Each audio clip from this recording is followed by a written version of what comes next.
As the foot and ankle specialist, I'm going to guide you through the best Skechers for plantar fasciitis, and also 2 key mistakes that I see a lot of people making in clinic before they buy their shoes. Now the first mistake is not knowing what type of plantar fasciitis pain you have. So the first one that you need to think about is, do you have pain when your heel hits the ground?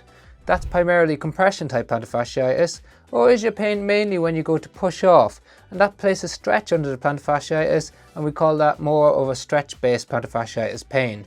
Now that can influence what type of support you'll benefit from more, and obviously there's some people that may have pain on the heel and when they go to push off. We'll cover both of those aspects when we talk about the different type of shoe options from Skechers available to you. Now the second mistake that I see people make is that thinking that one type of shoe is the only type that can work for you. Everyone has a different foot type, experiences different mechanics, and therefore it's worthwhile trying a range of different shoes once you know the key principles of what type of shoe features work best. So with that in mind, let's get stuck into it. First up is the Skechers Glide Step Pro.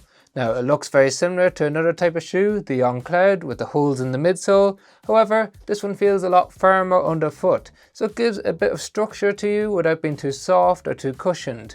Now that's important because it gives you a nice stable base to work from.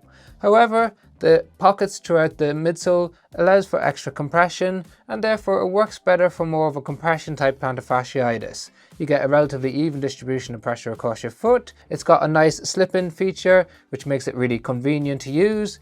The only downside of this one is it's a little bit narrow in the toe box, and therefore if you're someone who wears orthotics, you might struggle to fit into this. Also, if you're someone with a flatter foot or who struggles with pronation control and you have plantar fasciitis, this may not be the best option for you. So it's really for someone who has compression type plantar fasciitis, a relatively neutral foot type, and wants something really convenient to slip into. In contrast to that, we've got the Skechers Max Cushioning Arch Fit. Now this is an excellent addition to the lineup for a couple of reasons. One, it has lots of padding underneath the heel, so as you might think, that does a really good job for absorbing impact and vibration for compression type plantar fasciitis. However, it's got one of the most breathable uppers on the market, so if you're looking for a shoe for the summer, this works well. And it's got a built-in arch support, so that means that it can reduce the strain and the stress on the plantar fascia when you go to push off. Now it is very rigid in the forefoot, but it does have a nice forefoot rocker to help with that push off phase in the gait cycle. So that can help reduce the tensional load through the big toe. And we know from the mechanics of the foot, when you load up that big toe, it stretches the plantar fascia. So having a nice forefoot rocker, the arch support, and a nice volume of cushioning on the heel really makes a big difference for both compression and stretch type plantar fasciitis. It works well if you've got a flatter foot and you need extra support, or if you need a breathable shoe throughout the summer. In addition to that, it comes in a laced and a slip-in version, so those of you who want convenience or a good lockdown, it really has you covered.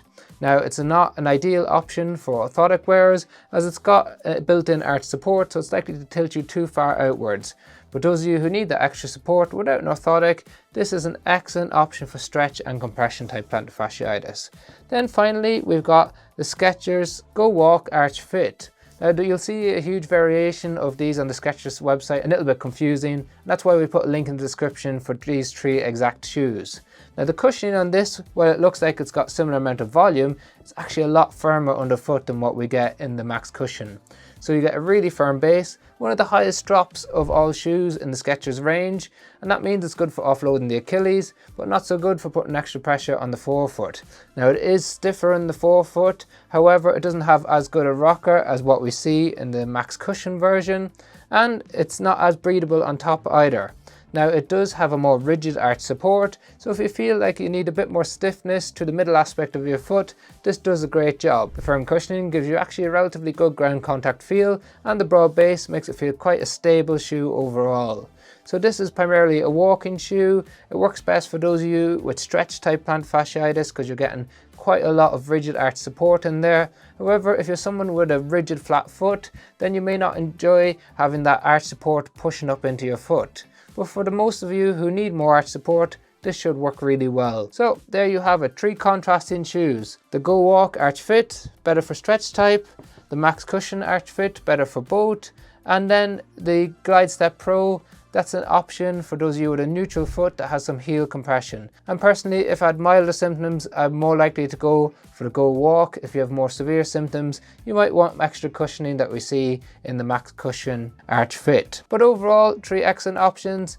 Let me know your thoughts in the description below. These aren't the only shoes on the market that are available, but I have bought them with my own money, and I do brand by brand recommendations for plantar fasciitis if you want to check it out in the channel.